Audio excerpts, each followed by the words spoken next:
লিকারই তো বেটার। হ্যাঁ লিগার। গ্যাস টেস্ট হয় না? না, আমি নিজে ওই লিগারটাই পছন্দ করি। আচ্ছা আচ্ছা। ওখানেও চাটা খাইতেন না?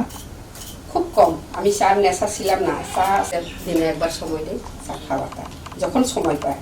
আচ্ছা বাসায় যখন থাকে এতে খাই না।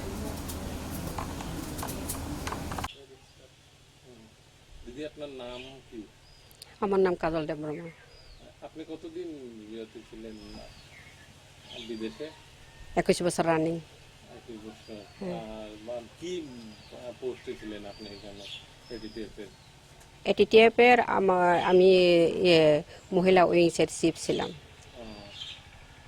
আর কি কি আপনাকে কি আর্মস ট্রেনিং দেওয়া হয়েছিল? স্যার এমনি বেসিক ট্রেনিং দেওয়া আছে। কি কি কি কি ধরনের কি ধরনের আর্মস মানে আমাদের সংগঠনে তো অনেক মেয়েরা আছে, ওদের মানে ফিজিক্যালি, আমি তো আগে হেলথ ডিপার্টমেন্টে কাজ করছিলাম, ওই জন্য ওদের ফিজিক্যালি যদি কিছুই হয় ওনাদেরকে বলতে যেটা ওরা মানে একটু সংকোচ বোধ করে, ওইটা আমার কাছে ওরা ডিসকাস করতো আর ওদেরকে আমি লিড দিতাম। না, ওই বন্দুকের ট্রেনিং আমি দেই নাই। না, আমি ওগুলা দেই নাই, আমি মেডিকেলের ছিলাম তো, ওই জন্য ওদেরকে যখন ফিজিক্যালি একটু ইয়ে হয় ওগুলো আমি দেখতাম, মেডিকেল হিসাবে আমি ওদেরকে একটু টেক কেয়ার করতাম। আমি ঢাকায় ছিলাম। হ্যাঁ, আমি 26 তারিখ জুলাই আছে, 27 তারিখে স্যালেন্ডার করছি।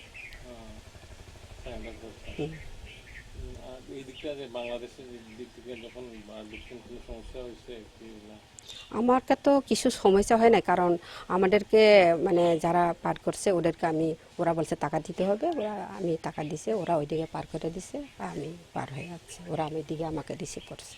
এটা আমার আর সমস্যা হচ্ছে। এখন আর কতজন আছে ক্যাম্পে? কতজন আছে এটা তো আমি আর জানি না। মায়ানমার ক্যাম্পে আপনি আসলে? না না, আমি কোথাও যাই নাই, মানে বাংলাদেশ বেদা আমি কোথাও যাই নাই। যারা মহিলা ছিল, আপনি বললেন যে মহিলারা তো অনেকেই তো মায়ানমার ক্যাম্পে ছিল, ওদের হেলথের ট্রিটমেন্টের ব্যাপার। এটা আমাদের সংগঠনের কেউ না।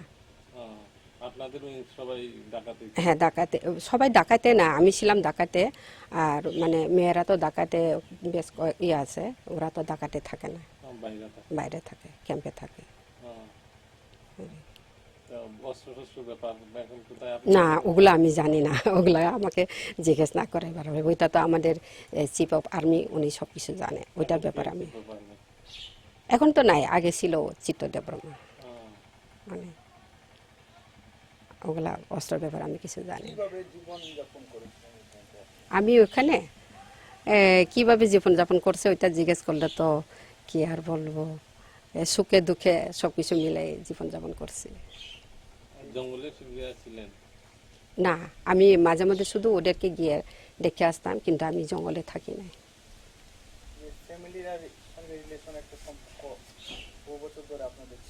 হ্যাঁ, না ছিল না।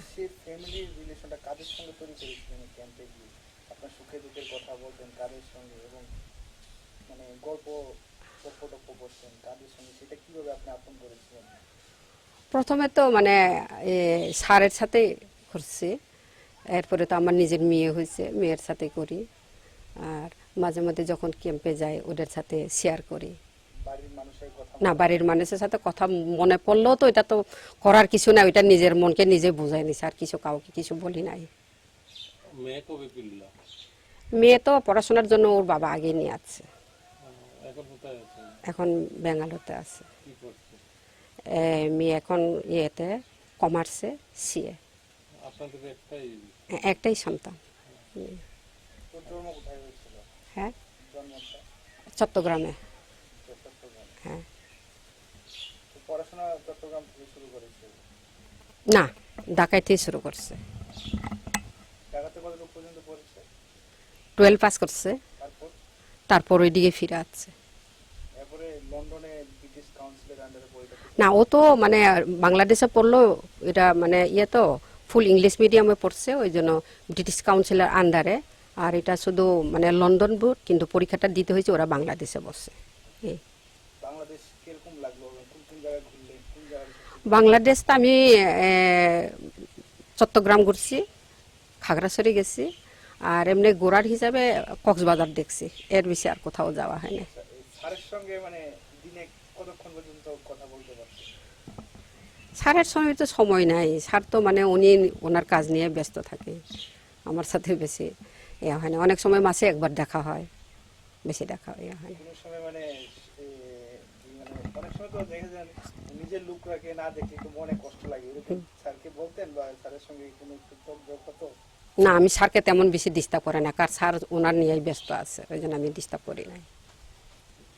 ওই জায়গার যে পরিবেশটা কিরকম লাগছিল ওই সময়? প্রথম প্রথম একটু মন খারাপ লাগছিল, অপরিচিত লোক, পরে তো ঠিক হয়ে গেছে, কারণ আমার মতন তো ওখানে অনেক লোক আছে, ওদের সাথে শেয়ার করছে।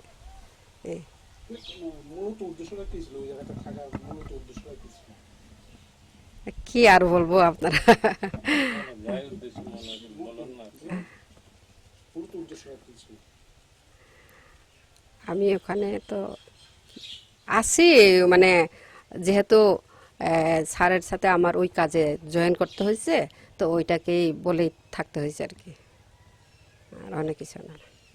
এখন যে মানে সারেন্ডার করছেন বা এই এই মানে নতুন জায়গাতে স্বাভাবিক জীবনে ফিরে আসছেন, তাতে আপনার কিরকম ভালো কিরকম? এখন ভালো লাগছে। কত বছর পরে ত্রিপুরাতে ছিলেন আপনি? 21 বছর পর। বর্তমানে যারা আছে তাদেরকে কি আপনি কি বার্তা দিতে চান, যে তারা কিরকম পর্যায়ে, তারা কি ফিরে আসলে ভালো হবে না, আপনি কিরকম বার্তা দিতে চান? ওরা ওইটা আমি কি বলবো, ওরা নিজের ব্যাপারে ওরা নিজে জানবে।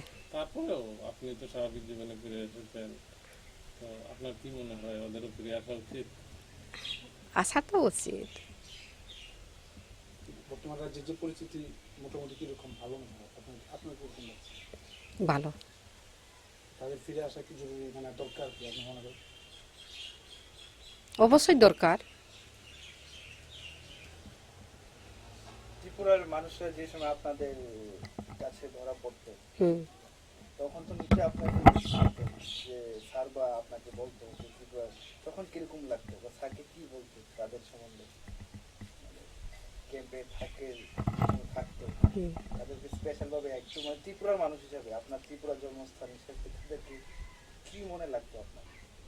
কষ্ট বোধ হইতো যে আমাদের মানুষ এভাবে মারা গেছে, মানে ইয়ে কি অল্প বয়সে ওরা জীবনকালে নিজের ইয়াটা হারাইতে হয়েছে, ওইটার জন্য কষ্ট লাগতো।